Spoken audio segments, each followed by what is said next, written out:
चिंचवडच्या राजकारणामध्ये अनधिकृत बांधकाम आणि शास्तीकर हे दोन कैचे मुद्दे ठरले। काँग्रेस आघाडीची सत्ता असताना 4 जानेवारी 2008 रोजी शहरात महानगरपालिका क्षेत्रामध्ये अर्धा एक गुंठ्यामध्ये बांधलेली बांधकामे अनधिकृत ठरवण्यात आली।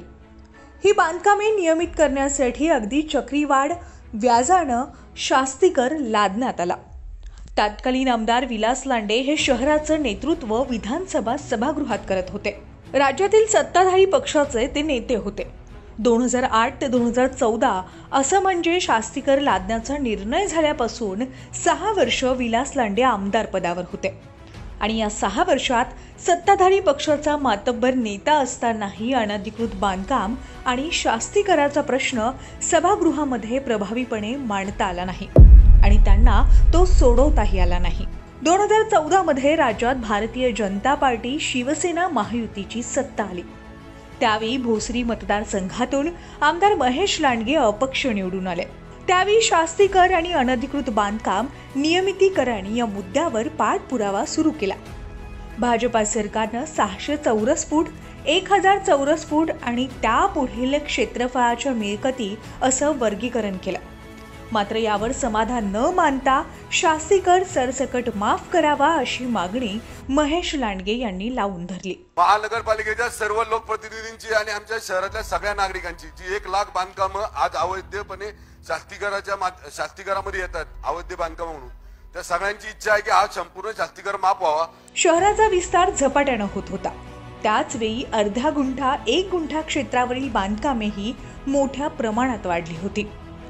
त्यावेळी सत्तेत असणारे माजी आमदार विलास लांडे आणि त्यांच्या यंत्रणेचे काम पाहणारे किंबहुना बॅक प्लॅनिंगचे करता करविता अजित गव्हाणे होते।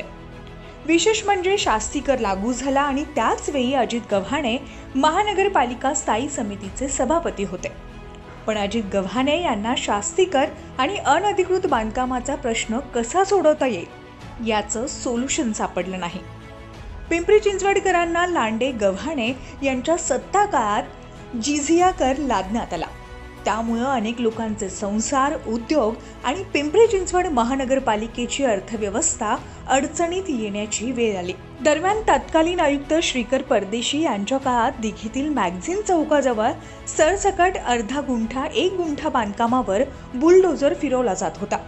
त्यावेळी लांडे आणि गव्हाणे मंडळी आपल्या आलिशान गाडीत बसून कारवाई थांबवता येत नाही म्हणून हतबलता व्यक्त करत होते असं प्रत्यक्षदर्शी सांगतात। अनधिकृत बांधकामांवरील कारवाई थांबवण्यासाठी हतबल झालेले तत्कालीन आमदार विलास लांडे आणि त्यांचे शिष्य अजित गव्हाणे यांच्याकडे प्रशासनाकडे डिफेंड करण्यासाठी मुद्दा नव्हता।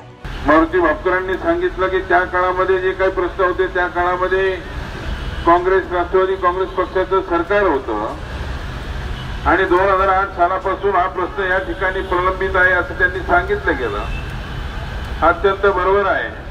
त्यामुळे त्यांच्या डोळ्यांदेखत बांधकामांवर बुलडोजर फिरला। या उलट 2014 ते 2024 या 10 वर्षाच्या काळात पत्राशेड, टपऱ्या आणि पूररेषेतील बांधकामे वगळता कोणत्याही गोरगरिबाच्या घरावर बुलडोजर चाललाय असं ऐकिवातही नाहीये। उलट लादलेला शास्तीकर सरसकट माफ करण्यात आला। महाविकास आघाडीच्या सत्ता काळात अजित गव्हाणे यांनी मोठा गाजावाजा करत गुंठेवारी कायद्याचं स्वागत केलं। गुंठेवारी कायदा सुधारणा करून महाविकास आघाडीच्या सत्ता काळात या कायद्याप्रमाणे अनधिकृत बांधकामे नियमित करता येतील अशी ग्वाही शहरवासियांना दिली। महानगरपालिका प्रशासनाकडे गुंठेवारी कायद्यानुसार किती बांधकामे नियमित केली याचं उत्तर अवघी 100 ते 150 बांधकामे सुद्धा नियमित झालेली नाहीये।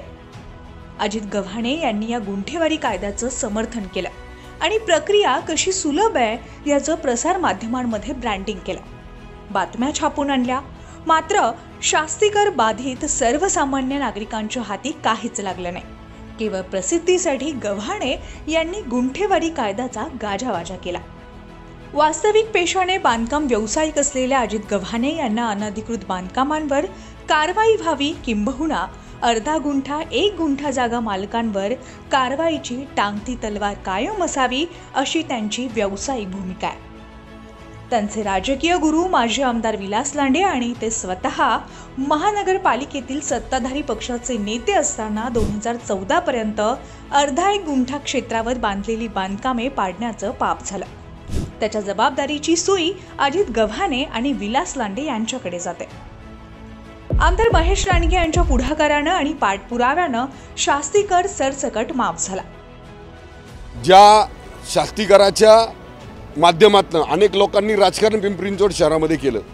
आम्ही सोडू आम्ही सोडू आम्ही सोडू, जी लोक आम्ही सोडू म्हणत होती त्याच लोकांनी हा कर लावला होता. पण आज तो कर भारतीय जनता पार्टी आणि आदरणीय बाळासाहेबांची शिवसेना यांच्या माध्यमातून आज हा शास्तीकर पूर्ण शहरातून निघालेला आहे. त्यामुळं शहराच्या वतीनं मी राज्य सरकारचं, उपमुख्यमंत्र्यांचं, मुख्यमंत्र्यांचं मनापासून आभार मानतो. त्याचा अधिकृत GR प्रसिद्धही झाला. विशेष म्हणजे पूर्वी ज्या मिळकतधारकांनी शास्तीकरापोटी भरणा केलाय त्याचंही समायोजन झालं. म्हणजे शास्तीकर बाधित नागरिकांना 1 रुपयाही भरावा लागलेला नाहीये. त्यामुळे शास्तीकर माफीच्या निर्णयावर साशंकता निर्माण करण्याचं कारण नाही. किंबहुना महेश लांडगे यांनी 10 वर्षांमध्ये शास्तीकर माफी करून लोकांवर उपकार केले नाहीत, तर ज्या लोकांनी मतदान केलं त्यांच्या उपकाराची परतफेड केली आहे, जी अजित गव्हाणे आणि विलास लांडे यांना 25 वर्षाच्या राजकारणात करता आली नाही.